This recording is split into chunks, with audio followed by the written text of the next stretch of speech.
So before starting, I just want to know कि अपने को क्या पता है ADR के बारे में as of now. क्या होता है ADR?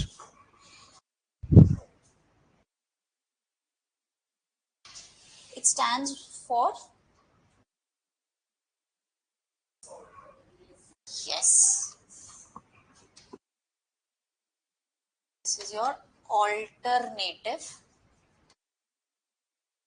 dispute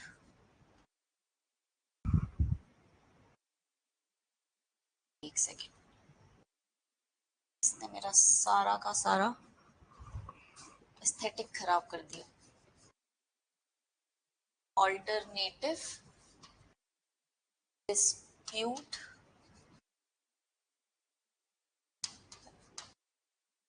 redressal or resolution, right?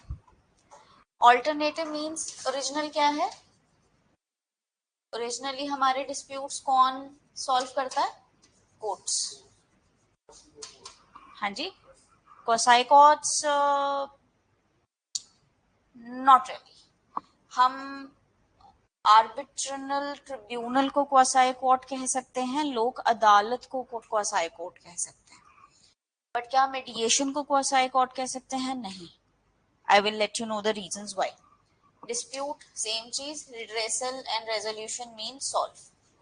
तो मतलब कि इंडिया की जनता के पास कोर्ट को छोड़ के और कौन से ऐसे तरीके हैं जिसमें हमारे डिस्प्यूट्स रिजॉल्व किए जा सकते हैं.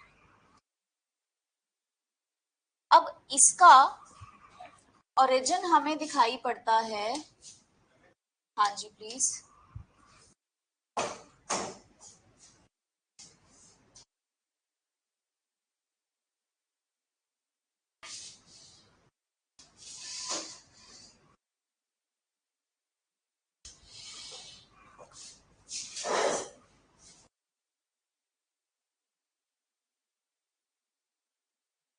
सेक्शन 89 के अंदर if you look a little closely, 89 जो है ये 76 से लेके 99 तक तो नहीं था, खत्म कर दिया था इन्होंने. पता नहीं 76 में कि 1996 में, क्योंकि लीगल सर्विसेज अथॉरिटी एक्ट आ गया था हमारे पास. सो 2 क्या है? इंस्टीट्यूटेड. मतलब कि कुछ था ही नहीं इसमें. A good fraction of time 89 was empty because arbitration conciliation act अलग से था, लीगल सर्विसेज अथॉरिटी एक्ट अलग से था. तो उन्होंने बोला कि इसकी जरूरत नहीं है, इसको हटा देते हैं. राइट? क्या हुआ? तो इन्होंने 1999 की अमेंडमेंट और 2002 की amendment in CPC rank 1 important है. करेक्ट? आई गेस हमने डिस्कस भी की हुई है बहुत डिटेल में. तो उसमें से एक क्या है अपना 89. अब देखो 89 क्या बात करता है? आर्बिट्रेशन की. Settlement of dispute outside the court. अब टेक्निकली होगा क्या, आपसे वहां से क्वेश्चन पूछ लिया जाएगा जी एडीआर की ड्राइविंग फोर्स क्या है. एडीआर का एक सेक्शन, लीगल सर्विसेज का एक सेक्शन, सीपीसी का एक section, none of the above. Where it appears to the court that there exist elements of a settlement. Court को क्या लग रहा है देखने से पार्टी के कि why to go with these long years of proceedings. हमें लग रहा है कि इनकी सेटलमेंट हो सकती है, इतनी ज्यादा राइवलरी है नहीं है टेक्निकली देखा जाए इन दोनों के अंदर, तो सेटलमेंट आउटसाइड द कोर्ट तो करी जा सकती है. That's what we feel. तो हम क्या करेंगे, हम इनको आउटसाइड द कोर्ट रेफर कर देंगे.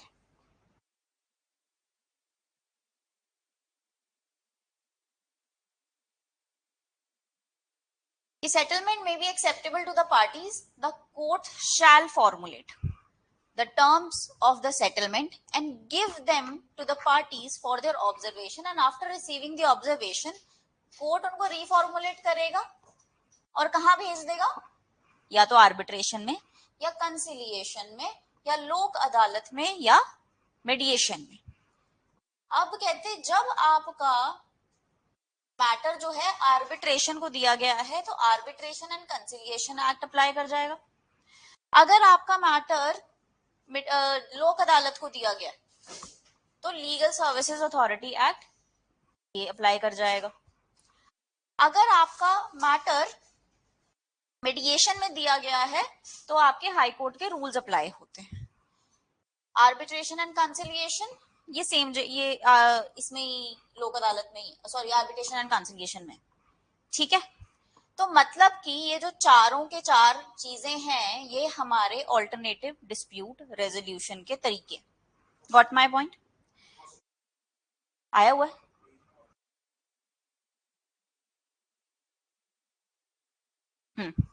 ठीक है। अब इसको हम रीड विद करते हैं ऑर्डर 10 रूल 1A के साथ, जो क्या बोलता है। Let's read 1A। ऑब्वियस आ गया।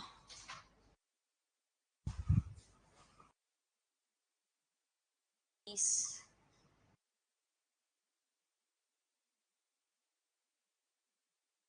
11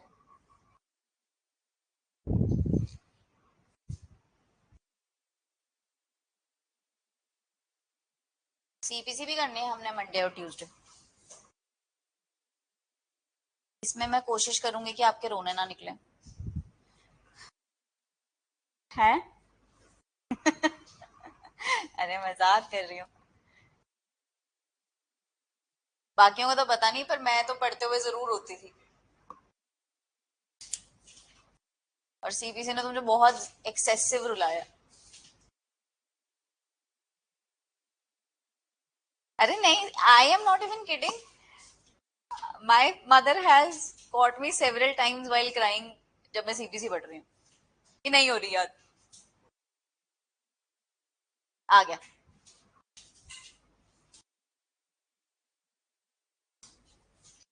हाँ जी। अबे क्या, ये तो पेरेंट्स पे आ गया है। This is the only reason I like books.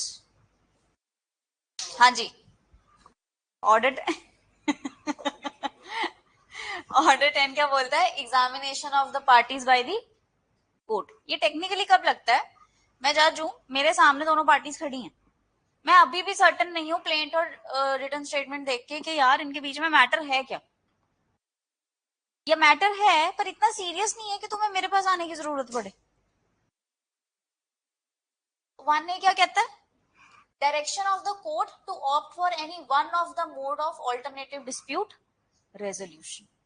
कि प्लीज जाइए 89 में जो भी मैटर वो लिखे हुए हैं, सबसेक्शन ऑफ 1 ऑफ 89, आप उसके अंदर जाइए।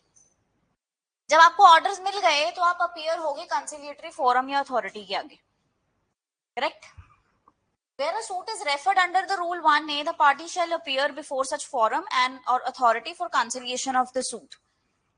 And 1C क्या कहता है? Appearance before the court consequent to the failure of efforts of conciliation. Where a suit is referred to Rule 1A, the presiding officer of the conciliation forum क्या satisfied है कि नहीं सर इनका matter resolve नहीं हो सकता, ये court के थ्रू ही जाएंगे, तो इसलिए हम इनको वापस भेज रहे हैं और ये हमारी रिपोर्ट है। So whosoever has worked in this practice any point of time in their lives, I have worked with a matrimonial lawyer. जितने भी आपके फैमिली डिस्प्यूट्स होते हैं ना, इट्स मैंडेटरी पहली ही हेयरिंग पे आपको मेडिएशन में भेज दिया जाता है, पहली हेयरिंग में, राइट? और मेडिएशन में क्या होता है, I should not even get into the details. बाल फाड़ने पे आते हैं दोनों पार्टीज एक दूसरे के, मतलब ऐसे ऐसे करके छुड़ाना था भी नहीं, मुंह से बात करो, मुंह से बात करो, लड़ाई मत करो, क्योंकि ये इनफॉर्मल तरीके हैं। तो हमारे पास अब इतनी मोटी मोटी बात क्या आई 43 में मेडिएशन सेंटर।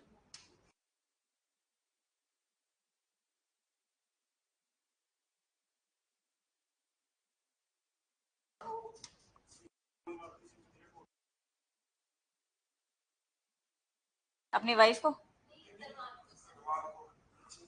हाँ हाँ हाँ हाँ, अरे हमारे गनमैन ने अपनी वाइफ को मार दी थी. We were beyond surprised. He was so sweet, so nice. Huh?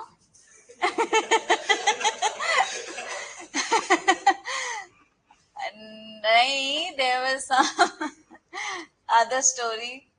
मतलब हमें तो चलो कुछ और ही पता था, बट मार दिया था उन्होंने अपनी वाइफ को. 3 गोलियां मारी थी और एक फिर अपने आप को मार ली थी. I did this out of sudden rage. हाँ हाँ हाँ. मतलब जो इंसान बात भी नहीं करता था किसी से ऊंची आवाज में, उसने ये कर दिया. हम तो ये सरप्राइज्ड थे. हाँ, उनको अब कल्पेबल होमिसाइड ब्याह करके गलती थी, लव मैरिज थी उनकी. चलो, तो ये क्या है हमारे पास? 4 तरीके हैं जिसके थ्रू हम क्या कर सकते हैं, बाहर बाहर अपना रिजॉल्व कर सकते हैं. अब इफ आई मे से आर्बिट्रेशन और कंसिलिएशन आपको सेम सेम सा लगेगा. Arbitration is a little bigger in scope. इसके छोटे से स्कोप के अंदर आपका कंसिलिएशन फिट होता है. ठीक है. मेडिएशन कोर्ट के अंदर की ही बॉडी होती है कि आप जाओ जरा उधर एक बार. आप जब 43 में जाओगे, एक कोर्ट कॉम्प्लेक्स है और उसके साथ वाला मेडिएशन कॉम्प्लेक्स है, राइट? तो वहां पे जितने आपके फैमिली मैटर्स हैं, और by family matters not just divorce matters, land property के या फादर और डॉटर में.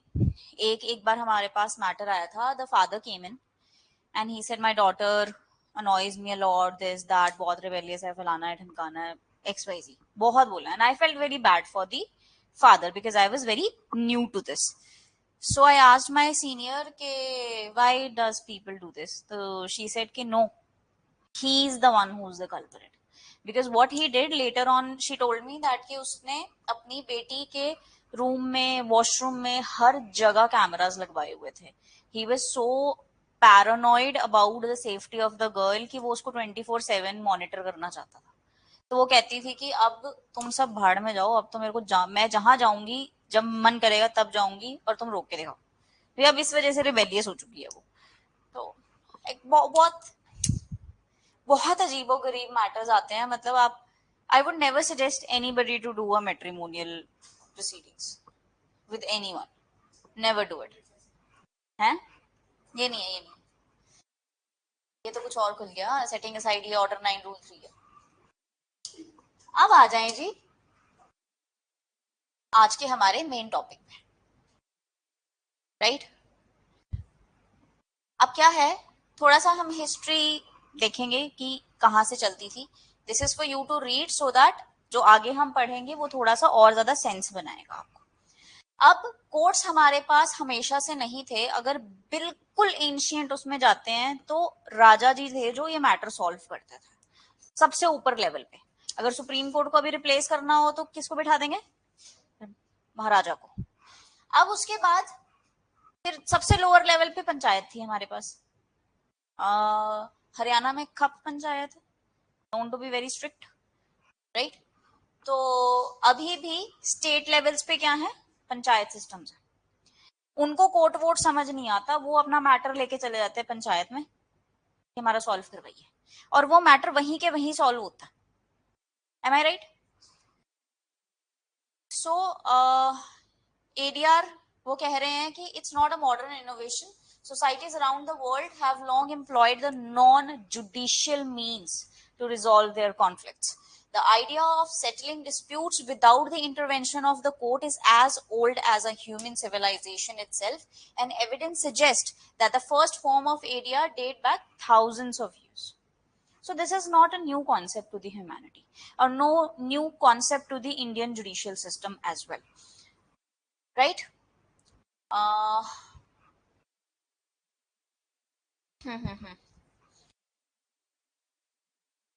तो आप एक बार इसको प्लीज रीड कर लेना.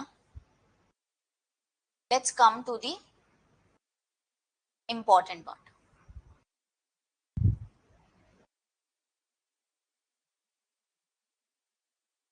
कि एडीआर को टेक्निकली कोर्ट्स के ऊपर ज्यादा प्रेफर क्यों किया जाता है. We all know I don't know if you know this और नॉट, हिंदू लॉ पढ़ा? वॉइड मैरिज क्या होता है? Void marriage, and what its legal standing in front of the law? है ही नहीं, आंखें बंद है लॉ की उसके लिए। मतलब आप, लॉ आपको एज अ हस्बैंड वाइफ नहीं देखता वॉइड मैरिज में, है ही नहीं। Am I right? One of my known person called me and asked कि मैम वॉइड मैरिज की डिक्लेरेशन में कितना टाइम लगता है? I was like, void marriage की डिक्लेरेशन में? कहते हाँ जी। पहले तो मैं फिगर आउट ही नहीं कर पाई कि वॉइड मैरिज की डिक्लेरेशन चाहिए क्यों, राइट? तो when I dig in a bit, वो पिछले 10 साल से वॉइड मैरिज की डिक्लेरेशन की प्रोसीडिंग्स चला रहा है, 10 years कोर्ट रूम में। और मुझे नहीं पता, please correct me if I am wrong, कि क्या कोई डिक्लेरेशन चाहिए भी है वॉइड मैरिज के लिए? मतलब दूसरी वाइफ जाके कहे कि मुझे मेरी शादी डिक्लेयर की जाए वॉइड जी से, तेरी वॉइड वैसे ही है, तो बीवी है ही नहीं उसकी, उसकी बीवी ऑलरेडी एग्जिस्ट करती है। तो कोर्ट्स में ना टेक्निकली ये होता है, I am not saying that this they are not imparting justice, they are imparting justice, but they do the areas do this work a little faster, right? तो क्या है जी, फ्लेक्सिबिलिटी है, पार्टीज कैन ऑप्ट कि हमको इधर जाना है, speed है of course, less expensive, not sure, because जो अभी आर्बिट्रेटर्स हैं, अगर आप बड़ी बड़ी कंपनीज के आर्बिट्रेटर्स को देखते हो, दे चार्ज 6 to 7 lakhs पर केस। ये तो एक्सपेंसिव तो इतना कम नहीं है, बट कंपैरेटिवली कम है। एग्जैक्टली कॉन्फिडेंशियलिटी है, किसी को नहीं पता आपका मैटर ऑन रिकॉर्ड ही नहीं, अदरवाइज आप अभी केस की डिटेल्स डाल लो, केस की सारी डिटेल्स आ जाती हैं। पार्टी ऑटोनॉमी, जैसे पार्टी मूव करना चाहती है केस के साथ वैसे कर सकती है, कोई लॉयर अलग से रिक्वायर्ड नहीं है, and no need to use the legal precedence. Sir उस जजमेंट में ये कहा गया था, अभी भी यहीं पे ये कर दो, आपका केस पे अलग से अटेंशन दी जाती है, राइट? मोड्स क्या है? सेक्शन 89 प्रोवाइड करता है जी, आर्बिट्रेशन है, कंसिलिएशन है, मीडिएशन है और लोक अदालत है। तो ये मैंने इसके आगे लिख दिया है कि कौन कौन किस किस से गवर्न होता है,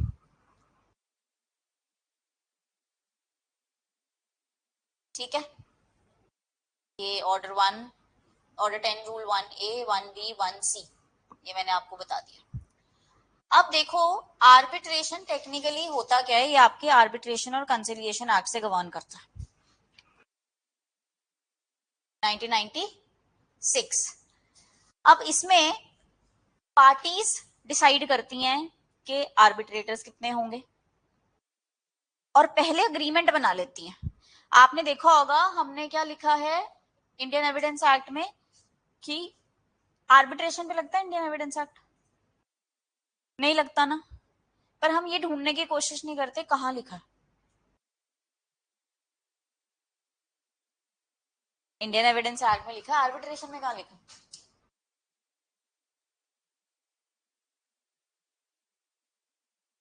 हाँ जी, ये एक्ट है अपने बस अलग से पूरा, arbitration and conciliation act, and it has 87 sections and 8 schedules, right? चलो इसके अंदर भी लिखा हुआ है नहीं मैं बताऊंगी कहाँ लिखा। तो मान लो दो लोग कॉन्ट्रैक्ट कर रहे हैं, वो एक क्लॉज बना देते हैं कि अगर हम में किसी में कोई डिस्प्यूट अराइज होता है कल को, तो we will not go to the court, we will go to the arbitration. हमने कोर्ट की तरफ जाना ही नहीं है, आपका वो कॉन्ट्रैक्ट राइटिंग में होना चाहिए, कॉन्ट्रैक्ट साइंड होना चाहिए। और ऑब्वियस सी बात है, अगर मैं कह रही हूँ कि दो लोग कॉन्ट्रैक्ट में एंटर किए हैं तो वो कॉम्पिटेंट टू कॉन्ट्रैक्ट भी होने चाहिए, और वो कॉन्ट्रैक्ट इंडियन कॉन्ट्रैक्ट एक्ट के वैलिडिटी के सारे क्राइटेरिया पूरी भी कर रहे होना चाहिए, राइट? अब क्या है, आर्बिट्रेशन में क्या कहते हैं, valid arbitration agreement must exist between the parties prior to the emergence of dispute. अभी डिस्प्यूट अराइज नहीं हुआ है, वो कह रहे हैं इन केस फ्यूचर में होता है तो हम कोर्ट में नहीं जाएंगे, हम आपस में बैठ के डिस्प्यूट सॉल्व कर लेंगे। एडवांटेज सेम चीज है जी, फ्लेक्सिबल है, फास्ट है, confidential, choice of arbitrator with expertise, हम अपने आर्बिट्रेटर्स खुद चूज कर सकते हैं। Limited right to review and repeal of arbitration awards, arbitration के ट्रिब्यूनल के जो भी डिसीजन आता है उनको अवार्ड्स कहा जाता है, ना कि डिक्रीज और ऑर्डर्स और एनीथिंग एल्स, राइट। तो इस पे आपके पास बहुत ही लिमिटेड रिकोर्सेज हैं कि अगर मान लो आप सेटिस्फाइड नहीं हो उससे तो आप रिव्यू या अपील में जाना चाहते हो, बहुत लिमिटेड स्कोप है। ऐसे नहीं है कि भी सारे के सारे जो आपके डिग्री के रिकोर्सेज हैं जी, अपील डाल दो, रिव्यू डाल दो, वो इधर भी है, नो। अब यहाँ पे डिसएडवांटेज क्या आ जाती है कि अगर आपने एक बार अग्रीमेंट साइन कर दिया आर्बिट्रेशन का, आप अपना right to go to the court waive off कर देते हो। अब आप कोर्ट में नहीं जा सकते प्रोवाइडेड वो कॉन्ट्रैक्ट वैलिड है, आपने पूरी सेनेटी में कॉन्शियस में साइन किया है कि हम आर्बिट्रेशन में ही रहेंगे। सो parties waive the right to access to court if arbitration in mandatory. समझ में आई? अगर मान लो एक पार्टी बैक ऑफ मार जाती है, मैं नहीं जाती, मैं कोर्ट में देखूंगी, तो दूसरी पार्टी उठ के वो कॉन्ट्रैक्ट दिखा सकती है कि sir our matter had to be addressed by the arbitration not by the court, kindly dismiss the suit. नहीं, तब भी साइन करने से बाद नहीं जा सकते। आई से कि there is a dispute, you say okay, let's go to the arbitration then. I said no, I will not go to the arbitration, I'll go to the court. मैंने sign कर दिया, I don't know, as far as I know arbitration, once you have signed up for it, because ये जो आप देखो ना contract का फायदा ही क्या हुआ पहले बनाने का।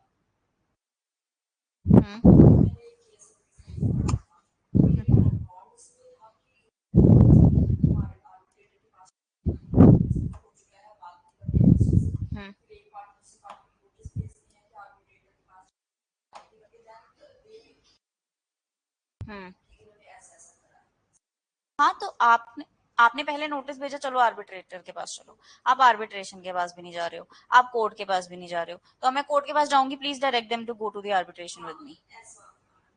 मतलब I can not go to the court to resolve my dispute. Yes yes, ठीक है। और जो इसकी एडवांटेज है वो कुछ केसेस में डिसएडवांटेज भी हो जाती है। लिमिटेड एवेन्यूज है हमारे पास, हम ये बाइंडिंग होता है हमारे ऊपर आर्बिट्रेशन का अवार्ड, ठीक है। अब कहते हैं कंसिलिएशन क्या होता है जी। कंसिलिएशन मैंने आपको कहा था आर्बिट्रेशन बड़ा है, कंसिलिएशन थोड़ा सा छोटा स्कोप में आता है। कंसिलिएशन, कंसिलिएटर क्या करता है, रिजॉल्व करता है dispute by providing technical assistance, improving communication between parties, proposing possible solutions, taking into account the parties position and the interest. उसने दोनों की बात सुन ली, अब वो क्या करेगा, वो कुछ सोल्यूशन पुट फॉरवर्ड करेगा कि देखो ठीक है, आपका ये मैटर है, आपका ये मैटर है, हम ऐसे इसको रिजॉल्व कर सकते हैं, राइट। अगर कई बार क्या होता है, we do not have effective communication, आपने क्लास में भी 10 बार देखा होगा कि ना तो स्टूडेंट अपने टीचर को अपनी बात समझा पा रहा है, ना टीचर स्टूडेंट को अपनी बात समझा पा रहा है। तो कई बार क्या होता है, अपने दो लोगों के बीच में आता है communication gap, right. So what this conciliator does is it listens to both the parties and it's quite informal. जैसे बस ये मान लो कि एक फ्रेंड बिठाया आपने बीच में जो कि दोनों का दोस्त है, कि देख भाई थोड़ा सा तू एडजस्ट कर ले, थोड़ा सा तू एडजस्ट कर ले, एक मिडिल ग्राउंड पे आ जाओ, ठीक है। जो रेजोल्यूशन ये कंसिलिएटर पास करता है ये बाइंडिंग नहीं होता, it's sort of a counselling if I may say in a loose language. Dispute conducive for conciliation कौन से होते हैं, कौन से हम मैटर्स कंसिलिएशन में लेके जा सकते हैं, commercial, financial, insurance, labour, consumer protection. Consumer protection क्या हो गया? कोई चीज ली थी मैंने, वैसी जैसी आपने बेचनी थी वैसी नहीं निकली। अब मैं क्या कह रही हूँ, या तो मेरे पैसे वापस कर दो या मैं जाऊं उधर फिर। तो वो कहेंगे कि चलो आप इतना मत करो, आप यूटिलाइज भी कर चुके हो चीज को 1 महीना, 10,000 की थी 8,000 ले लो। आपने विचार विमर्श किया, आपने कहा ठीक है चल 8,000 में डालना। ठीक। आप क्या कह रहे हैं, conciliator is not bound by the rules of procedure and the evidence. So conciliation के ऊपर ना तो एविडेंस का कोई लॉ लगता है। आर्बिट्रेशन एंड कंसिलिएशन का 67 क्या कहता है, proposal for settlement need not to be accompanied by the statement of the reasons. Reason orders नहीं होते। दूसरा, proactive interventionist role of conciliator in formulating the terms of the settlement. हमने बस एक सेटलमेंट के टर्म्स बनाने हैं कि ये लोग इस बात पे सेटल हुए हैं, which is again not binding on the parties as well. जो भी बातें आपने आर्बिट्रेशन प्रोसीडिंग्स में एक्सप्रेस की हैं, कुछ चीजें एडमिट की हैं, उसको एविडेंस में नहीं दिया जा सकता। समझ में आई? कंसिलिएटर को भी कभी भी आप जुडिशियल प्रोसीडिंग में एज एन एविडेंस देने नहीं बुला सकते कि तेरे सामने एडमिट किया था, बता। अगर वो आ भी जाता है तो एडमिसिबल नहीं है इसका एविडेंस। Got the point? अगर ये एडमिसिबल कर दिया जाए, do you think parties will have a free will to talk freely in front of these people? Husband और वाइफ का एक दूसरे को दिया गया टेस्टिमनी क्यों नहीं है? आपने अपने हस्बैंड को कोई बात बताई, आई हैव डन दिस, है ना? मेरे जैसा बंदा है, मेरा जैसा बंदा तो अपने पार्टनर को A to Z जाके चोता है कि ये बोल, ये किया, ये किया, किया, मैंने ये बोल दिया था, फिर उसने ये बोला। ठीक है। और क्या कहते हैं उसको, and my mom also, she first tells what I have done, then she will tell फिर आपकी बहन ने ये कहा। कि भी ये बात किसी रेसिप्रोकेशन में आई है। अब उनको ये पता लगे कि उनके हस्बैंड इन सब बातों की गवाही जाके कोर्ट में दे सकते हैं। कल को मैंने मर्डर मुर्डर करना हो, बताऊंगी थोड़ी मैं अपने हस्बैंड को कि यार ये कर दिया मैंने, देख लियो अब आगे, है ना? यू देखिए किसी ने नेटफ्लिक्स, पता नहीं कितनों को मारती बैक टू बैक, और जाके अपने पति को बता देती है सॉरी। फिर वो लाश साफ कर रहा होता है, डेड बॉडी डिस्पोज ऑफ करता है। अब वो बेचारा जो अगर दे सकता है एविडेंस, नहीं दे सकता। आपको क्या करना है, आपको फेथ रिपोज रखे रखना है अपने पार्टनर्स के अंदर। इसलिए 122 इंडियन एविडेंस एक्ट क्या कहता था कि हस्बैंड्स या वाइफ्स का हम एविडेंस ले ही नहीं सकते, क्योंकि वो बात ही नहीं करेंगे फिर। और दूसरी, आपने एक बड़ी मस्त चीज देखी होगी, जो एडमिशन आपने सिविल डिस्प्यूट्स में किया है कि ठीक है हाँ ये मेरी गलती थी पर चल कोई बात नहीं, इतना आपका सेटल कर लेते हैं, सेटलमेंट करते वक्त आप उसका भी सबूत नहीं दे सकते। 120 नहीं 119 इधर कहीं रेंज में है। ठीक है, कि सिविल डिस्प्यूट्स में जो हमने एडमिशंस कर दी है अपने ऑपोजिट पार्टी के अगेंस्ट, ऑपोजिट पार्टी उसका सबूत नहीं दे सकती। क्यों? लॉ कहता है कि we are intending to resolve the civil matters as soon as possible. इसमें अगर हम कहते रहेंगे कि इसका भी एविडेंस है तो इसका भी दे दो, तो ये चलता रहेगा। पर क्रिमिनल में ऐसा नहीं है। क्रिमिनल में आप बोल सकते हो कि नहीं सर इसने मेरे को कन्फेस किया था या इसने मेरे को एडमिट किया था। तो इसी तरह कहते हैं अगर हम चाहते हैं कि पार्टीज ये कंसिलिएटर या आर्बिट्रेटर के आगे ओपनली अपनी बात बता पाए, सब कुछ बोल पाए, तो इस बंदे की कही गई बातें या सुनी गई बातें एज एन एविडेंस नहीं आएंगी। आ जाओ मीडिएशन पे। मीडिएशन क्या है? वैसे तो फैमिली उसमें तो खुद से ही भेज देती है कोर्ट कि जाओ उधर जाके देखो। एक वॉलेंटरी, इनफॉर्मल, पार्टी सेंटर्ड, एक स्ट्रक्चर्ड नेगोशिएशन प्रोसेस है। अगर कभी आप मीडिएशन में बैठे हो तो पहले एक की बात सुनी जाती है एक को बुला के, फिर दूसरे की बात सुनी जाती है दूसरे को बुला के, फिर एक जब दोनों को इकट्ठे बुलाते हैं फिर कहते हैं एक बोलो फिर एक बोलो। बहुत मुश्किल होता है वैसे इन लोगों को रोकना, पर सुनना पड़ता है आपको। ठीक है, अब कहते हैं mediator is only facilitator and can not propose a solution. Parties वही कंट्रोल करते हैं आउटकम. हम सिर्फ आपको ये बता सकते हैं कि आप इसमें ये कर सकते हो, ये नहीं रहने दो, इस बात पे सेटल हो जाओ, कोई दिक्कत नहीं है, जो भी मैटर है उनका. There exist communication problem. क्यों जाते हैं हम मीडिएशन में? कि इफेक्टिव कम्युनिकेशन नहीं हो पा रही, इमोशनल बैरियर्स हैं पार्टीज के बीच में, हस्बैंड वाइफ, राइट. एक तो बड़ा बहुत अच्छा केस था हस्बैंड वाइफ का. तो वाइफ कहती थी कि ये मेरे को साइलेंट ट्रीटमेंट देता. पता नहीं सासू माँ क्या बोल के जाती है इसके कानों में, कि साइलेंट ट्रीटमेंट देता, मेरे से 10-10 दिन बात नहीं करता. और लव मैरिज होती है उनकी. They were dating for good 6 years.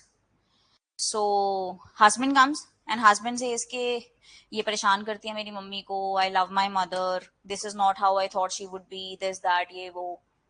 तो उसको हमने सिर्फ मतलब मैं तो क्या, I was too young to understand what was happening, but I went there right after my college. So I was too young too naive to figure out. But मुझे जितना याद है, जैसे जो मेरे सीनियर थे उन्होंने सिर्फ इतना बोला कि rather than giving a silent treatment, why don't you go and ask her what happened. तो ही सेड मेरी मदर झूठ बोल रही है. कहते हम नहीं कह रहे झूठ बोल रही है, हम कह रहे हैं कि हर सिक्के के दो पहलू होते हैं, आप पूछ लो एक बार. ही वॉज लाइक कि वो सिर्फ इस बात पे डिवोर्स लेना चाहते थे कि ये मेरे से बात ही नहीं करता 15-15 20-20 दिन. घर में सब आपस में बात कर रहे हैं, मुझसे कोई बात नहीं करता. तो I can't do this any more. और ये पिछले 6 महीने से हो रहा है, मैं इस आदमी के साथ रह ही नहीं सकती. तो बस इतनी सी बात थी. They came back after 2 months. तो she was like what have you said to my husband, I don't understand. तो कहती बहुत पेशेंटली मेरी बात सुनता अब, कि अच्छा ठीक है दूसरी पर्सपेक्टिव भी हो सकता है. And they were good, now they didn't want divorce. So आप क्या करते हो मीडिएशन में? आप सिर्फ उनकी कम्युनिकेशन इफेक्टिव करते हो कि एक बैरियर है, हमको वो बैरियर तोड़ना. यहाँ पे क्या, resolution is important then vindicating the legal principles. यहाँ पे हमको लीगल में नहीं जाना. लीगल चाहे एब्सोल्युटली कुछ और कह रहा है, अगर विदाउट लीगल जाके रेजोल्यूशन निकल रहा है तो हम निकाल देंगे, right. Parties have incentive to save time, cost, and their productivity due to the litigation. Normal अगर वॉइड मैरिज डिक्लेयर करने में 10-10 साल लग रहे हैं, तो डिवोर्स लेने में कितना टाइम लग रहा होगा. तो अब ये कुछ आपके डिफरेंसेस हैं. अगर आप इसको चलो पढ़ ही लेते हैं. आर्बिट्रेशन क्या है? ये है क्वासी जुडिशियल प्रोसेस. क्यों? इसके अवार्ड बाइंडिंग होते हैं, just like the nature of the court. It is a mode or a system of solving dispute among the parties, though a unbiased third party called the arbitrator, whose decision is binding on the parties. Mediation क्या है? एक voluntary process है, ठीक है, where the parties to dispute settle their issues with the help of a neutral third party, और ये collaborative है और non binding है. तो ये quasi judicial नेचर की नहीं है. ये फॉर्मल प्रोसीजर है जुडिशियल प्रोसीडिंग जैसा, ये एक एब्सोल्युटली इनफॉर्मल प्रोसीजर है. इसमें थर्ड पार्टी को क्या बोलते हैं? आर्बिट्रेटर. इसमें third party mediator. One arbitrator sole arbitrator कहते हैं, और इसमें एक से ज्यादा हो सकते हैं, बट हमेशा ऑड नंबर्स में होंगे, इवन में नहीं होते. इसमें सिर्फ एक मेडिएटर होता है, एक केस के ऊपर एक मेडिएटर. 2-3-4-10 मेडिएटर्स नहीं होते. यहाँ पे नेचर ऑफ अवार्ड क्या है? बाइंडिंग होता है. मेडिएशन का बाइंडिंग नहीं होता है. आर्बिट्रेशन में आप एविडेंस भी देते हो, डॉक्यूमेंट भी देते हो, सब कुछ देते हो, इनके अलग से रूल्स हैं. यहाँ पे हमारे पास ऐसा कोई रूल नहीं है कि कोई आपने डॉक्यूमेंट या कोई सबूत देना है. यहाँ पे बस जो पार्टीज आपस में बात करनी है उसका रेजोल्यूशन निकालना, right. Decision. Arbitrator gives the hearing both the parties. After hearing both the parties give their decision, that is the arbitral award, and it is legally enforceable and binding upon the parties. और इसके अंदर ऐसा कुछ भी नहीं होता. Conciliation अलग से मेथड है एक एडीआर का, जिसमें एक बंदा अपॉइंट किया जाता है to dispute resolve your dispute. Mediation वो सेम चीजें हैं इसके अंदर. More than one conciliator, one mediator. So you give it a read. I don't think it's a very difficult thing to understand. असली जो तीनों के अंदर है, न्यूट्रल पार्टी, इसमें आर्बिट्रेटर, कंसिलिएटर और मेडिएटर। क्या प्रायर अग्रीमेंट बनाना जरूरी है आर्बिट्रेशन में जाने के लिए? यस। कंसिलिएशन में जाने के लिए नहीं, आपकी मर्जी है if you want to go to the conciliation at that moment और नॉट। कंसिलिएशन में भी क्यों जाते हैं कि देख, ना तुझे मेरी बात समझ में आ रही है ना मुझे तेरी बात समझ में आ रही है, why not to have a neutral third party who can understand both और हमें समझा सके। कई बार थोड़े लोग सेन माइंड के भी होते हैं ना। आपने सीपीसी में फ्रेंडली सूट्स पढ़ा होगा, special cases section 90 read with order 36। उसमें पार्टीज में डिस्प्यूट नहीं होता है कोई, टेक्निकली पार्टीज क्यों आती हैं कोर्ट के पास कि हमें सिर्फ एक लीगल ओपिनियन चाहिए सर, ये पॉसिबल डिस्प्यूट हो सकता है, तो आप हमें एक बार ये करके बता दो कि लीगली इसको कैसे एनफोर्स कराना है। ऐसा ही कुछ है, कंसिलिएशन में भी ऐसा ही कुछ होता है। ठीक है, हाँ एक बार चेक चेक कर लो। आई 36 है कि 37? 90 90 स्पेशल केसेस आई बिलीव, यही लिखा है। हमें सिर्फ ओपिनियन ऑफ कोर्ट चाहिए, मैटर तो कोई है ही नहीं दो लोगों के बीच में, they are same minded people, और उनको तो सिर्फ ये जानना है कि एक्चुअल इशू आ क्या रहा है, हम चीजें इफेक्टिवली कर क्यों नहीं पा रहे। Got my point. मीडिएशन भी वॉलेंट्री होता है। एडवर्सरियल क्या होता है? हमने जी एडजुडिकेट करना है, दोनों पार्टीज की बात सुन के डिसीजन सुनाना है। इसका नेचर क्या है? एडजुडिकेटिंग है। इसका सिर्फ रिजॉल्विंग है। अवार्ड आर्बिट्रेशन का बाइंडिंग होता है, इनका बाइंडिंग नहीं होता है। तो ये क्या होता है, शुरू से हमें ये तीनों चीजें सेम सी लगती हैं, ये सेम ही तो होती हैं, पर इनमें स्कोप का थोड़ा थोड़ा सा डिफरेंस रहता है।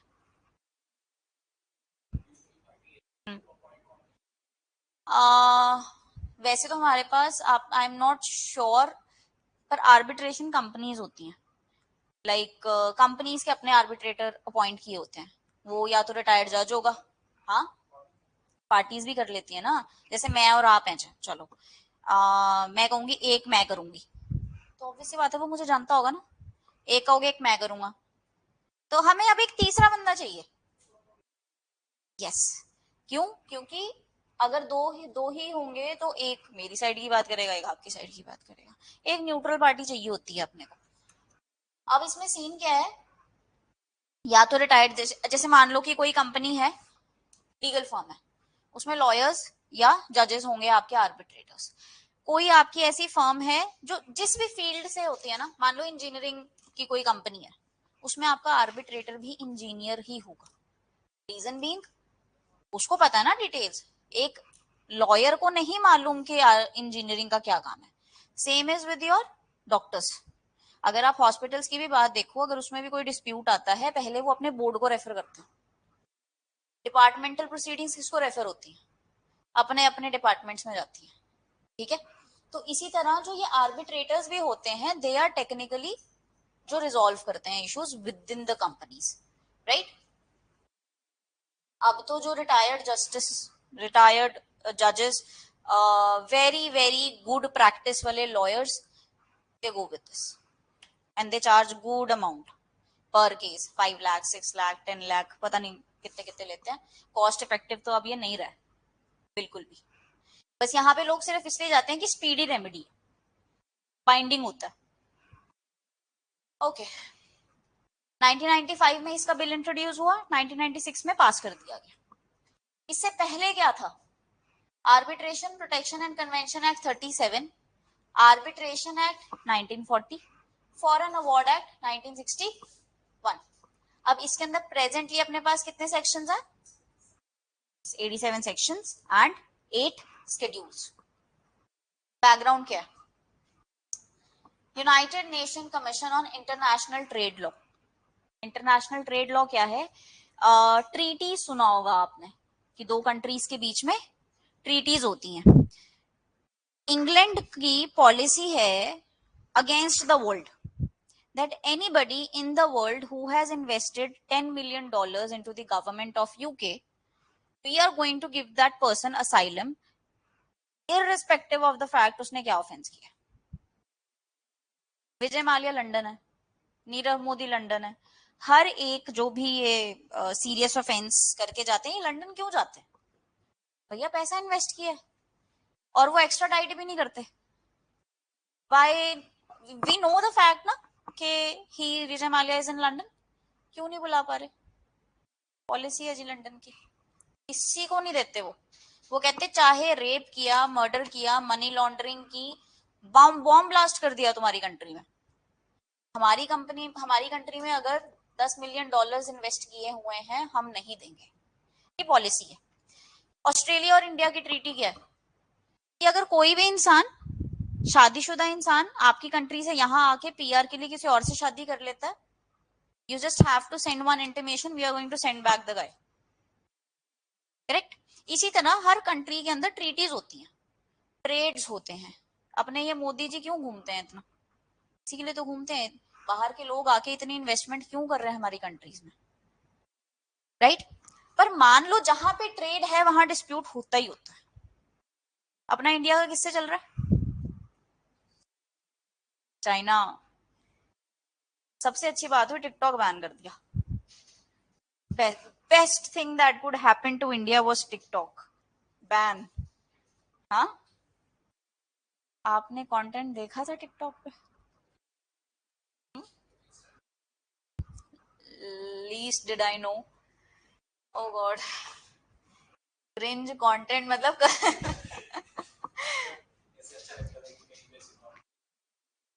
you will not believe, one night before sleeping, a little out of the context because एडिया थोड़ा सा बोरिंग है, इधर इंटरेस्ट बनाए रखना बहुत मुश्किल है। तो मैं ना एक दिन ऐसी, अभी थोड़े दिन पहले की बात है, and my mumma was like के why don't you practice, why are you into teaching? I said I enjoy it, right? Keep making things easier for student is too much fun for me. तो कहते पैसे, मेरे को थोड़ी सी hit हुई। मैंने कहा हाय मम, और मैं ना एकदम से वो स्पाइरल में चली गई कि there was this one person, chai wala, who just serve chai to Bill Gates. He got a car, he got a car. उसने अभी वीडियो डाली कि गाड़ी ली है उसने, लोग घर, अंजलि अरोड़ा ने घर लिया 4 करोड़ रुपए का, क्या करके? डांस वाली रील्स बना के बस। और ना मैं ऐसे almost I was like in my in tears. मैं क्या मम्मा, मैं भी कोविड में रील्स पे नाच ही लेती तो शायद हम भी आज बहुत बड़े से घर में महल में रह रहे होते। मम्मी कहते नहीं नहीं बेटा, कुछ करना, अपनी इज्जत इधर मत रखना, no problem, whatever we have enough of it. तो I am LLM, they are nothing, but they are earning in वो कार्टून आता है गंजी चुड़ैल, Nykaa, Myntra, Flipkart, everybody is collaborating with that one cartoon. Weird. चलो, anyway, तो जहां ट्रेड है वहां डिस्प्यूट होना ही होना। तो यूनाइटेड नेशंस की ये बॉडी है जो क्या करती है कि देखो ऑब्वियस सी बात है, अब दो लोग लड़े कोई ज्यादा प्रॉब्लम नहीं है, दो कंट्रीज लड़ने पे आ जाए बड़ी प्रॉब्लम है। चाइना वाले तो बस हथियार लेके खड़ी रहते हैं कि तुम आओ जरा। तो वो थोड़े बड़े चियावाज होते हैं ना, चियावाज इतने से डॉगीज होते हैं, उनको सिर्फ देखने की देर है वो भौंकना शुरू हो जाते हैं कि तूने देखा भी कैसे। चाइना इज लाइक दैट, कि तुमने हमें बोला भी कैसे, वेरी कम्युनिस्ट कंट्री, राइट? तो वो कहते हैं कि हम बैठ के ऑन टेबल डिस्कशन करेंगे। तो यही चीज अडॉप्ट की गई।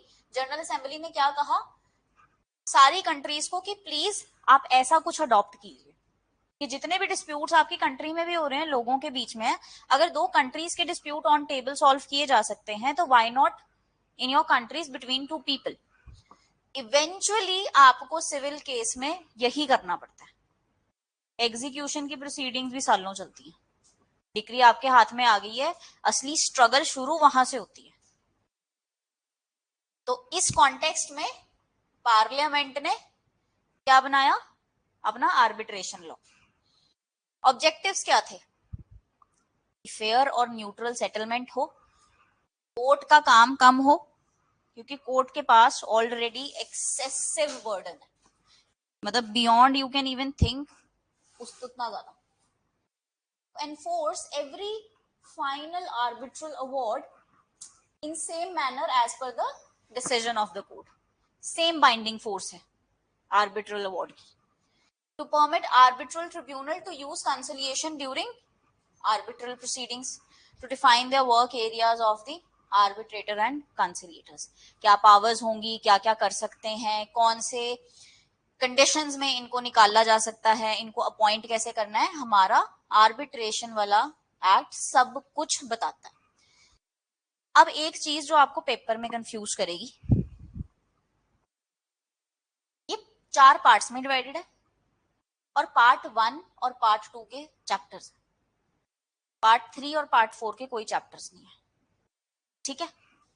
पार्ट 1 क्या है? आर्बिट्रेशन.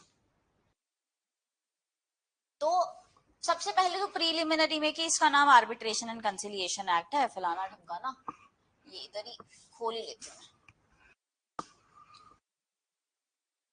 कोई चैप्टर नहीं है ना ऊपर, सीधा प्रीलिमिनरी है. Section 1 short title lateral extend और कमेंसमेंट. अब देखो पार्ट 1 आर्बिट्रेशन से डील करता है. पार्ट 1 के अंदर 10 चैप्टर्स हैं. 10 के 10 चैप्टर्स आर्बिट्रेशन की प्रोसीडिंग्स के साथ डील करते हैं कि अग्रीमेंट कैसे बनेगा, आर्बिट्रेटर कैसे अपॉइंट होगा. let's have a look. There are several definitions under section 2 that has been given. Receipt of the written communications. अब देखो सेक्शन 4 क्या है, मैंने आपको कहा था कि जब आप आर्बिट्रेशन के लिए साइन कर देते हो तो आप अब कोर्ट में नहीं जा सकते. So section 4 says what? Waiver of right to object. 5th, extent of judicial intervention, administrative assistance. 7, 8, 9 chapter 2 arbitration agreement. अगर आपसे कोई सवाल किसके रिलेशन में आ रहा है, अग्रीमेंट कैसे बनना है, सेक्शन 7 के अंदर क्या लिखा है? सेक्शन 7 में लिखा है कि आपके आर्बिट्रेशन राइटिंग में होना चाहिए, साइंड होना चाहिए, राइट. फॉर्मेलिटीज दे रखी हैं. क्वेश्चन अगर आ जाए कि सेक्शन 7 के हिसाब से which of the following is not an ingredient of this, आपको क्या लगे? उसमें ये नहीं लिखा हुआ कि नंबर ऑफ पार्टीज भी हम अग्रीमेंट में ही लिखेंगे, सॉरी नंबर ऑफ आर्बिट्रेटर्स, और उसमें वो ऑप्शन होता है सी में कि अग्रीमेंट के अंदर ही आप नंबर ऑफ आर्बिट्रेटर्स लिखोगे, और आपने सारा एक बार नजर मारा होता है तो आपको लगता है हाँ पार्टीज ही तो डिसाइड करती हैं और अग्रीमेंट में ही तो लिखेंगी. सेक्शन 7 में नंबर ऑफ आर्बिट्रेटर्स के बारे में कुछ मेंशन नहीं है. So when I say that don't get excited after reading a question कि मैंने पढ़ा हुआ है, एक बार कंफर्म कर लेना पेपर में. फिर क्या है? Power to refer parties to arbitration when there is an arbitration agreement, right. interim measures etc by the court. अब now if you look to section 9 and section 17, interim measures, title ही पूछ लेंगे ना, तो हम क्या करते हैं, इंडेक्स कैसे पढ़ना शुरू करते हैं? सीध वाइज. पहला ऑप्शन होगा ऑप्शन सेक्शन 9, सबसे पहले देखेंगे सेक्शन 9. ओ इंटरिम मेजर्स सेक्शन 9 टिक. क्या हम सेक्शन 17 तक पहुंचेंगे? देखेंगे भी नहीं. Let me show you this question. I did put up that in your draft.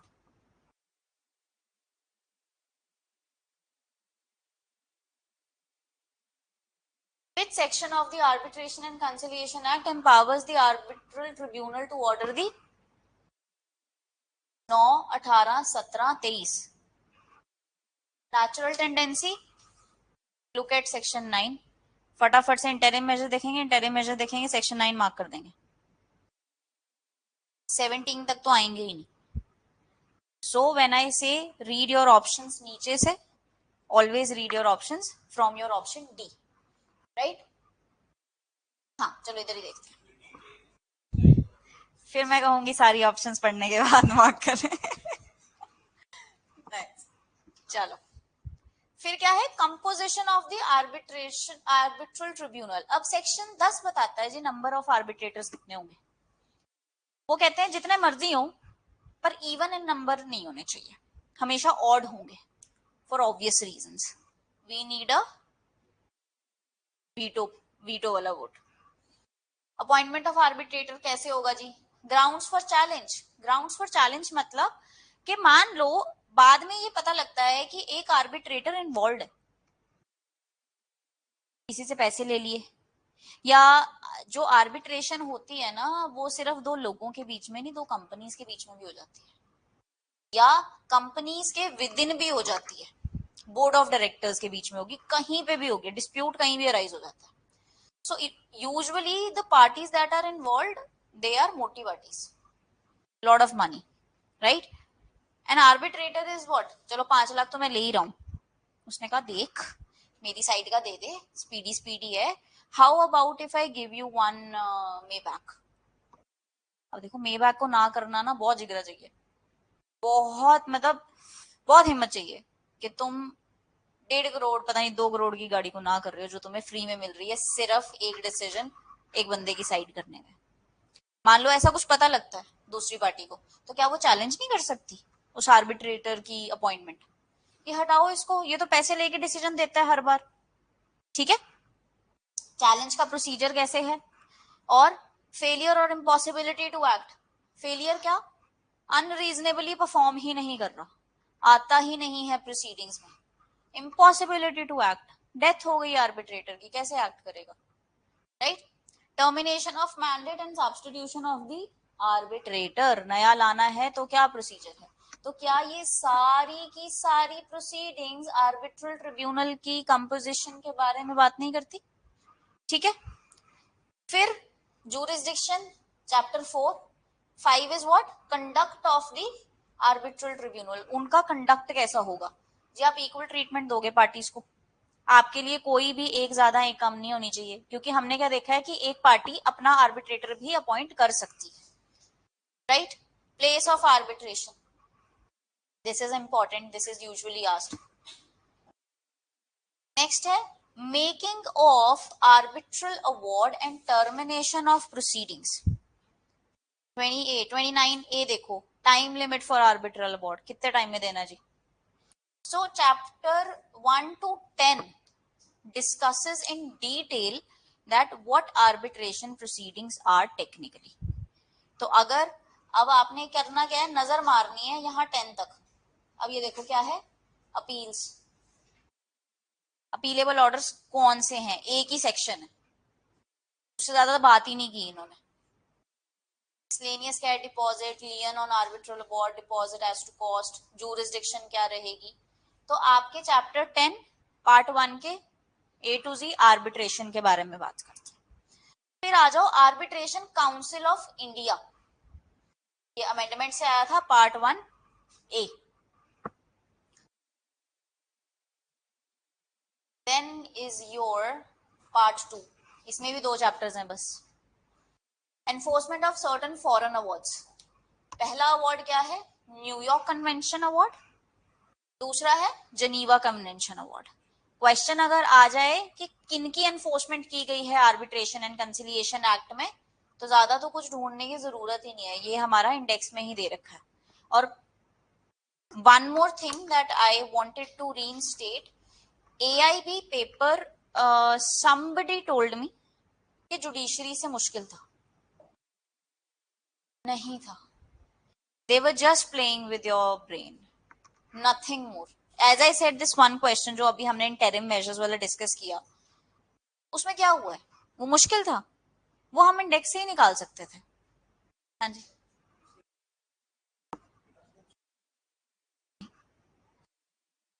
हाँ, सिलेबस BCI हर बार अपलोड करता है, इस बार भी किया. हाँ जी. में 4. हाँ, ज्यादा है. वो तो किताब नाल लेके जानी है, 4 आन 40 आन की फायदा.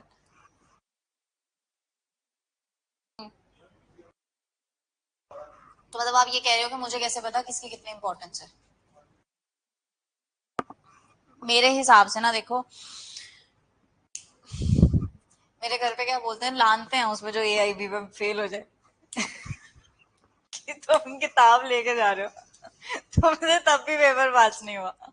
So when we got a news, we all were at home, like we were sitting together and like my grandfather was reading. तो उनकी ना आदत है वैसे एकदम एक टांग ऐसे फोल्ड करके लेट के ना ऐसे पढ़ रहे होते हैं. फिर ना वो एकदम से हंसने लग गए. बताओ आजकल के बच्चे कहाँ जाएंगे. तो you like what happened. Because जब वो बच्चों की बात करते तो हमें अपने पे टारगेटेड लगता है. कहते 50% से ज्यादा बच्चे फेल है AIB के पेपर में. तुम किताब देख के भी सॉल्व नहीं कर सकते. इन्होंने जज बनना है. और ना his rant just like went on. So I said you might have read something wrong. So many people cannot fail in AIB at least. मुझे नहीं पता चेकिंग गलत हुई क्या हुआ है. But if you see they just play with your brains. इनका ना स्टैंडर्ड बहुत लो था पहले पेपर का. एक्सेसिवली लो कि आप ये सोचो कि जो जिसको पता भी नहीं, जिसने 5 साल शायद कॉलेज की शक्ल भी नहीं देखी, वो भी पास हो रहा है. कैसे पास हो रहा है. आप बार का पेपर US का देख लीजिए, आप बार का पेपर कनाडा का देख लीजिए. वहां पे वकीलों की इज्जत है. पता है क्यों. क्योंकि सबको पता है कि वो टॉप लेवल का पेपर है और जो वो बना है वो पेपर पास करके बना. जजेस की इज्जत क्यों है. इसीलिए सबको पता है. We know what judiciary exam is. और वहां अब यहाँ पे people take probably 1 lakh plus for the bar papers of US and Canada. Right. तो आई वांटेड टू प्रिपेयर कि मैं यहाँ से डायरेक्टली उधर ही PR पे ही जाऊं. तो जब मेरे को सारा प्रोसीजर मैं क्या छाड़ जुडिशरी कर लूं यहाँ पे, से अच्छा मैं. इतना मुश्किल पेपर है वहां पे. So when my father's friends, there are some in US, so they tell that my daughter is like she's LLM here. वो तो ऐसे इतने एक्साइटेड हो जाते हैं. Oh my God your daughter is attorney this that. नाना जी के London में friend है. कहते हैं ये तो बच्चे बड़े ब्राइट हैं, ये तो पता नहीं पूरा खानदान ही कितना जबरदस्त है. मैं क्या ये इतने एक्साइटेड क्यों हो रहे हैं. Then I got to know कि it's a big deal in their countries unlike India. Right. Every munshi is a lawyer. Munshi knows more law than the lawyer who's with them. वो पूछ रहे थे मुंशी साहब एक ही में करना है, एदी फाइल कितने लानी है. उनको सब कुछ पता है, उनके पास डिग्री नहीं है लॉ की. So my point is that now AIB wants to do what they want to uplift the level. कि अब हमें ना क्रीम बच्चा चाहिए. हमें चाहिए जिनको कुछ पता है, जिनको कुछ आता है. हमें 125 की एप्लीकेशन CRPC की आके ना बतानी पड़े. समझे. तो what they are doing is they are just making the paper a little trickier, just like the question I just discussed with you. तो हम थोड़ा सा ध्यान से अगर करेंगे तो आराम से पास हो जाएंगे. किताबें लेके जा रहे हो, ज्यादा से ज्यादा क्या होगा, जजमेंट बेस्ड आ जाएगा. और वो ऐसी जजमेंट्स पूछते हैं जो आपने कभी सुनी भी ना. कंपनी लॉ 550 सेक्शन है, कितनी जजमेंट्स कर लोगे. अपने को पास होना है, 100 में से 100 नंबर नहीं लेना. ठीक है. तो कौन सी दो कन्वेंशंस एनफोर्स्ड है, न्यूयॉर्क और जनीवा. फिर आ जाओ जी पार्ट 3 कंसिलिएशन. ये किसी चैप्टर्स में डिवाइडेड नहीं है. एक ही पार्ट पूरे के पूरे कंसिलिएशन के बारे में बात करता है.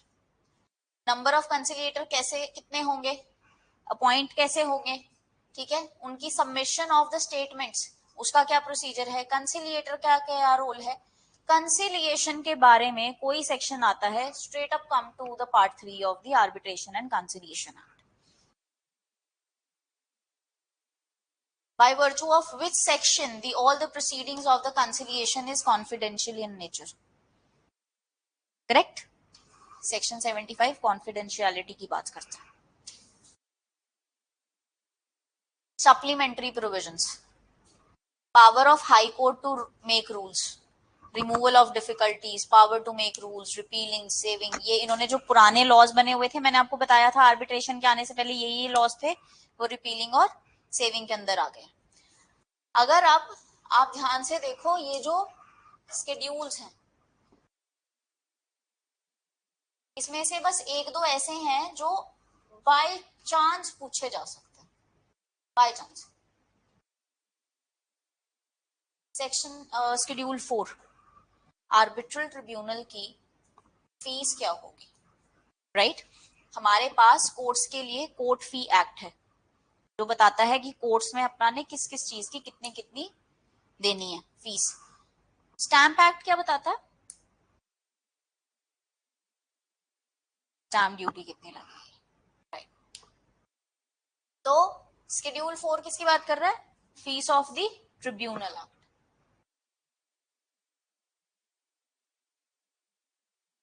ये एक बार नजर मार लेना, इसके ड्यूल्स के बारे में पूछा जा सकता है, राइट। अब आ जाएं जी, यहाँ पे जैसे ये लिखा हुआ है, it must include all the essentials of a valid contract, जो आपका आर्बिट्रेशन का अग्रीमेंट होगा, राइटिंग में होना चाहिए। It should contain either present और द फ्यूचर डिस्प्यूट, कि अगर ये डिस्प्यूट है तो इसको हम कहाँ लेके जाएंगे? आर्बिट्रेशन में लेके जाएंगे। इन फ्यूचर कोई डिस्प्यूट आता है तो हम उसको आर्बिट्रेशन में लेके जाएंगे। कौन हो सकता है एक आर्बिट्रेटर? जज भी हो सकता है, और यूजुअली जजेस ही होते हैं। एडवोकेट भी हो सकता है। अब मान लो सीए कहाँ पे होगा आर्बिट्रेटर? टैक्स फॉर्म्स में। I am also an advocate, you are also an advocate. अच्छा, what's the difference between an advocate and a lawyer?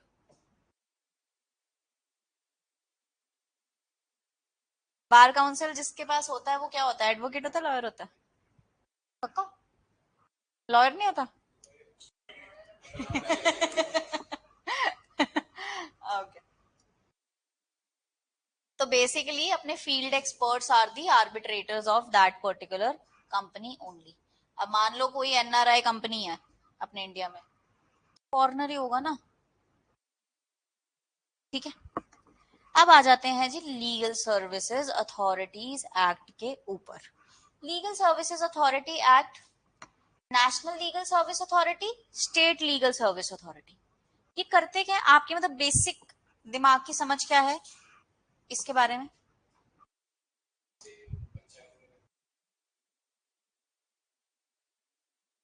Show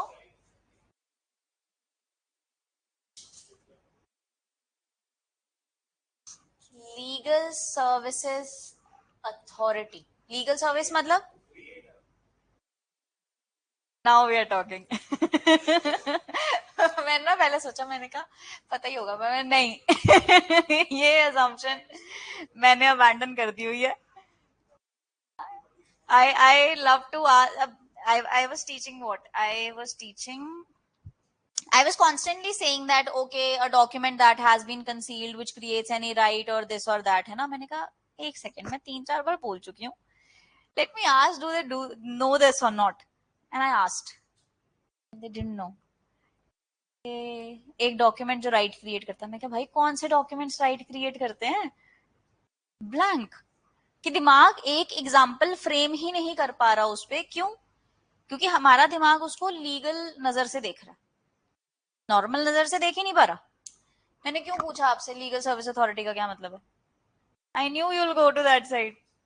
and no, it's not, it's what, services देनी है एक authority ने जो legal nature की है। State level पे भी अलग होंगी, अपने नेशनल लेवल पे भी अलग होंगी, ठीक है। उनके फंड्स कैसे डिसाइड होंगे वो चैप्टर 5 बात करता है। Entitlement of the legal service authority, important क्या है? चैप्टर 6, लोक अदालत। कभी देखी है लोक अदालत? क्या होता है बताओ? हाँ हाँ, बोलो बोलो। Very good.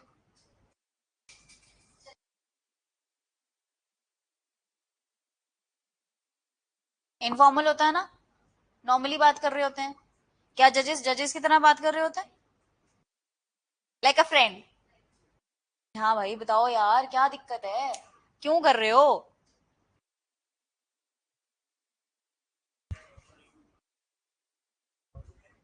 Exactly exactly. हम खुद भी बोल देते हैं सर प्लीज मेरा मैटर लोक अदालत को रेफर कर दो, मैं वहीं डिस्प्यूट सेटल करवा लूंगा, ठीक है। अब लोक अदालत देखो क्या सीन होता है। I tell you the, like I have witnessed the both proceedings, right? I was in my first year and I had IPC, and I was too excited to see. मतलब my brain always worked in a way that I want to see how it actually works in the real world. ठीक है, murder है, मैं नहीं चाहती मैं देखूं किसी का मर्डर होते हुए अपने सामने, पर प्रोसीडिंग्स तो देख सकते हैं क्या चलता है, कैसे चलता है. सो आई वाज, मेरे को जाना है साथ में. So I told in my to my grandfather, like, I want to see the proceedings, and he gave me a very blank look. He said, in which year you are? I said, I'm in first year. पढ़ लिया? मैं नहीं, वहां जाके पढ़ूंगी. तो ठीक है, next day he send the driver, and मैं जाके आराम से, वो एलआर्स होते हैं जजेस के साथ बैठे हुए, मैं उसके साथ बैठ गई. So a girl comes, and the case was for the quashing of 354 IPC, outraging the modesty of a woman. अब उसकी क्वॉशिंग डली हुई थी. The girl came that sir my senior is not available, so kindly give the adjournment. तो he said, where is your senior? कहते वो बीमार है. कहते आपको भेजा काम करने के लिए? कहती यस सर. कहते okay ma'am, what is section 354? कहते व्हाट्स योर केस? तो my lord, quashing of section 354. And he said what's 354? And she said, trespass probably. And I asked the LR, मैं क्या, what is 354? कहती she's gone for in a minute. It's outraging the modesty. Nanaji took his chashma off, closed the case, and said कि give a barrack to the lady. कहते open section 354, read it out loud. तो साथ वाला lawyer बताने की कोशिश कर रहा था, and he said don't help, let her learn in the way that I want. उसे और वो कहते यहां तक आवाज आनी चाहिए मुझे तुम्हारी कि तुम 354 पढ़ रहे हो मेरे सामने. तो उसने पूरा पढ़ा. कहते हाँ जी, क्या है 354? My lord, outrage the modesty. ऐसे ही बोली वो बड़ी लो सी आवाज में. तो he said that when you are sent to do something what your lawyer, your senior couldn't do, you have to do the same. उसने बहस करने आना था, आप बहस करोगे. So the all mahal of the the court proceedings are very very intense, if I may say. वहां मुझे भी, अगर मेरा भी कोई नॉन बैठा, मुझे उससे भी डर लग रहा होता. मैं रो पड़ती इतने में कि मेरे से सबके सामने सेक्शन पढ़वाया गया. बट अब जब आप लोक अदालत में जाते हो ना, it's just like a friend is sitting there on the seat. जल्दी बताओ क्या मैटर है, कोई गल नहीं, फेर की हो गया, तुसी एवें क्यों हो रहे हो, बिल्कुल फ्रेंडली मैटर होता है, so that people do not fear to say their things. अब लोक अदालत वाली जो चीज है ना, आपसे सवाल क्या पूछ लिया जाता है, लीगल सर्विसेज खोलना दो ना.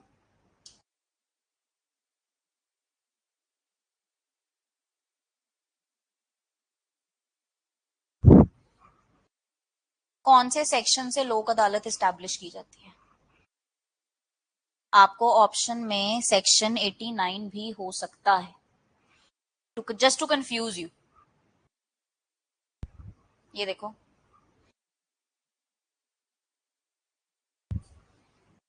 Grants by the central government, ये फंड्स हैं उनके. No lawyer works for free. आपकी जिनकी एम्पेनलमेंट होती है लीगल सर्विसेज में, they might know what I'm talking about. Okay, the central authority shall establish a fund to be called as National Legal Aid Fund, and they should be credited thereto. All sums money to give the central government under section this, grants and donations, amount received. ये सारी किसकी cost है, किसके funds हैं? उन lawyers को देने के लिए जो फ्री ऑफ कॉस्ट लोगों को दे रहे हैं. कहते हैं वो हम लोगों के लिए फ्री है, सरकार के लिए फ्री नहीं है. देन कौन सा चैप्टर था आपका लोक अदालत का?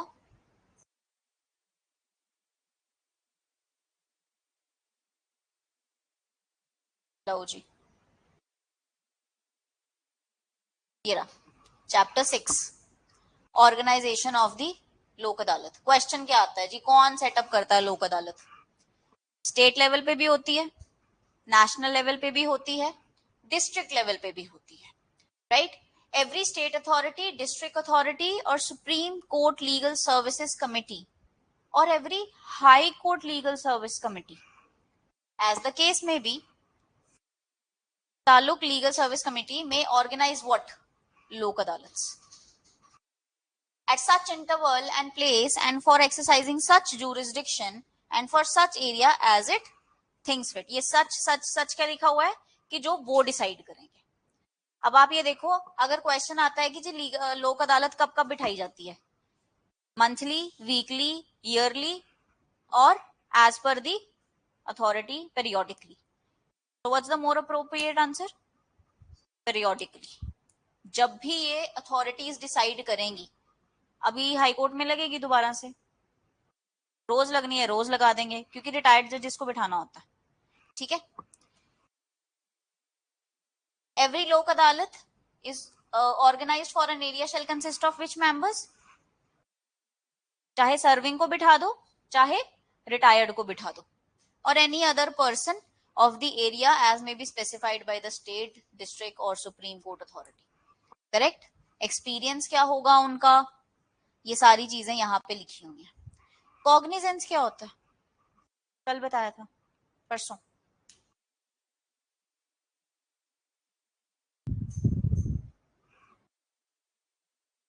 To exercise their official powers.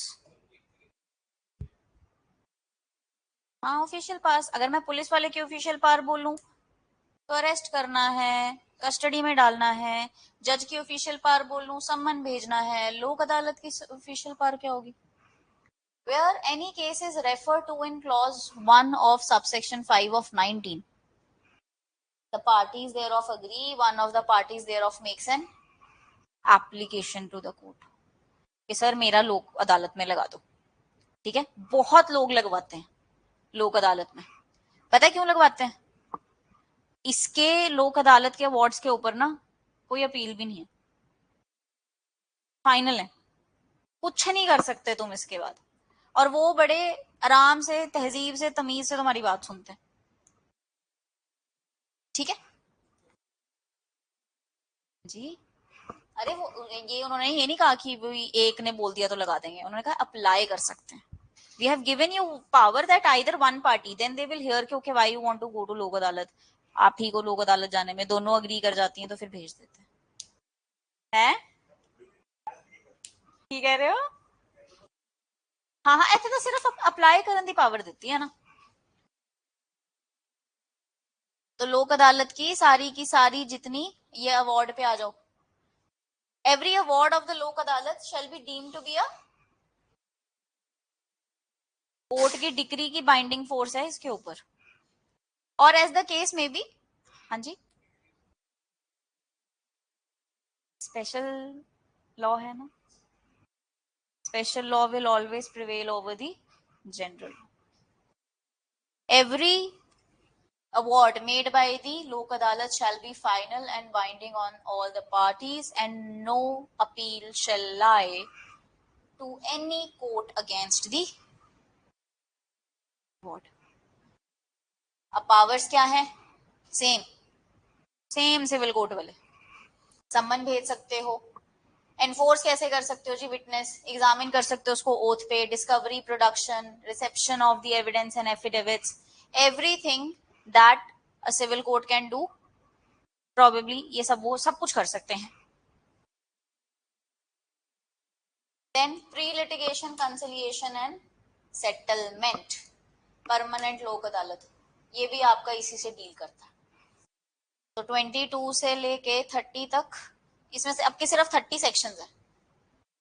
23 miscellaneous, members and staff of authority committee lok adalat to be the public servant. Favorite question, by virtue of which section the people of these authority are public servant. registration में भी आपका ये question 48 है section, पता नहीं क्या है, कि जो आपके ये रजिस्ट्रार्स हैं, सब रजिस्ट्रार्स हैं, ये पब्लिक सर्वेंट हैं. राइट. तो जो आपके स्पेशल एनैक्टमेंट्स होती हैं उसमें एक सेक्शन जरूर ऐसा होता है जो उस अथॉरिटी को एक पब्लिक सर्वेंट का दर्जा देता है. राइट. और वो यूजुअली मिसलेनियस प्रोविजंस में पाया जाता है. तो क्या हम इसको कर लेंगे? पक्की बात है. एक्साइटेड नहीं होना क्वेश्चन देख के. ये भी मैंने दे ही रखा है आपको. अच्छा, ये आपकी कि कहाँ से आई थी technically Lok Adalat? Supreme court, high court, आपके सबऑर्डिनेट कोर्ट्स में भी दो तरह की कोर्ट्स होती थी, criminal and civil. Civil top की, फिर लोक अदालत होती थी, फिर पंचायत में बस ऐसे लगा लो कि लोक अदालत क्या है, लोगों की अदालत, जहां पे जज बैठ के उनके डिस्प्यूट सुनता है। ये भी क्वेश्चन पूछा जाता है जी, किसके प्रिंसिपल पे बेस था ये? So it's based on the Gandhian principles. तो ये फोरम है जो एमिकेबली, एमिकेबली माने mutually, on a friendly note, right? It is design to do what? Reduce the burden and provide the quick justice. इसका मतलब है पीपल्स कोर्ट। कैसे cases लग सकते हैं लोक अदालत में? क्या मर्डर केस लग सकता है लोक अदालत में? Rape case, money laundering, serious nature का कोई नहीं जाएगा, सारे पेटी ऑफेंसेस जाते हैं, या सिविल पेट उसमें भी जो कंपाउंडेबल नेचर के हैं 320 में जो नहीं आते। ठीक है। म्यूटेशन क्या होता है? इंतकाल क्या होता है?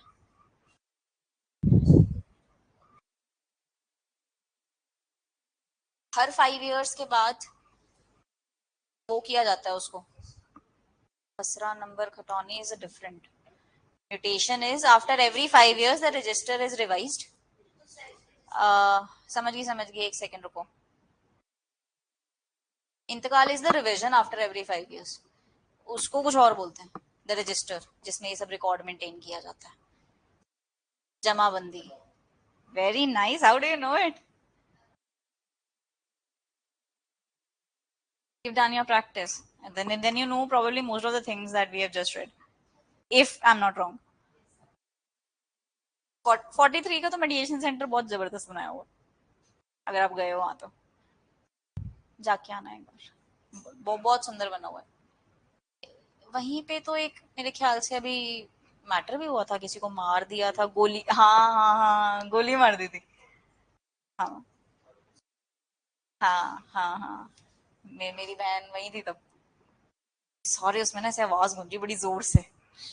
चलो, तो म्यूटेशन क्या होता है? आफ्टर 5 इयर्स रिवाइज किए जाते हैं रिकॉर्ड्स, कि मान लो तीसरे साल में एक प्रॉपर्टी एक ने बी के नाम पे ट्रांसफर कर दी, तो अब उस प्रॉपर्टी की रजिस्ट्री पे ए का नाम हटा के बी का लिखा जाएगा। उसमें कुछ गड़बड़ हुई है जी, अब लोग अदालत में ले जाओ। बैंक के अनपेड लोन्स हैं, रिटायरमेंट के बाद आपको एरियर्स नहीं मिल रहे आपके, तो ये सारे सारे छोटे जो एमिकेबली बैठ के रिजोल्व किए जा सकते हैं, वो कहाँ जाते हैं? बस लास्ट कुछ क्वेश्चंस देख लेते हैं। Under which act the concept of लोक अदालत legally established in India? Legal services authority act. Legal status given by लोक अदालत क्या है जो डिसीजन देती है? एडवाइजरी है? नहीं है। Equivalent to a court's decree. It must be reviewed by the higher court, ऐसा भी कहीं नहीं पढ़ा हमने। इसकी कोई लीगल स्टैंडिंग ही नहीं है, ऐसा भी नहीं है। तो आंसर है इसका बी। अब कहते हैं विच ऑफ द फॉलोइंग, अच्छा एक और चीज, which I can anticipate if they are making the paper a little trickier, they are going to use the words like not correct, not false, not true. Not false is equal to true. आपका दिमाग क्या पड़ेगा? false. not नहीं देखता वो। I am not kidding you with this. मैं आपको एक मॉक पेपर दूंगी, बैठ जाना यहाँ पे, और जब सामने टिक टिक टिक टिक घड़ी चल रही होती है ना, हाँ हाँ हाँ, what they are checking your presence of mind. Paper is not going to be difficult, trust me on that. Difficult क्या होगा? सिर्फ वो आपसे जजमेंट्स पूछ लेंगे ऐसी जो आप पॉसिबली नहीं याद कर सकते, वो चीज लेके चलोगे, मेरे को 60 नंबर चाहिए बस, इससे ऊपर चाहिए ही नहीं। ये आपके नंबर कहीं नहीं जुड़ रहे, ये आपको सिर्फ एक सर्टिफिकेट दिलवा रहे हैं कि हाँ जी हम लॉयर वकील बन चुके हैं अब। हाँ हाँ 50 चाहिए, 45 पासिंग है। ठीक है। अब क्या है? हाउ ऑफन लोक अदालत held? C periodically as organized by the legal services authorities. Which of the following is not a requirement of a valid arbitration under section 7? C. Number of arbitrators 10 या 11 में लिखा है, 7 में नहीं लिखा है, ठीक है, ये तो मैंने आपको बता ही दिया था. इंटरिम मेजर्स कंफ्यूज नहीं होना है. सो जस्ट कॉफी का एक शॉट मार के जाना सुबह सुबह. वो ऐसा होना चाहिए कि तुम्हारी आत्मा भी उड़ जाए. तो अगर कोई क्वेश्चन आता है, सो बी काम and try to locate it first in your index and then if possible get into the barrett.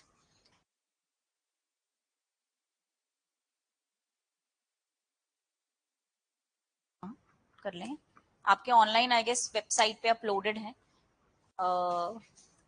Divine की, तो आप उस पे देख लेना एक बार. मेरे ख्याल अभी 1-2 दिन पहले ही अपलोड करवा. Right we can do that. ठीक है, चलो.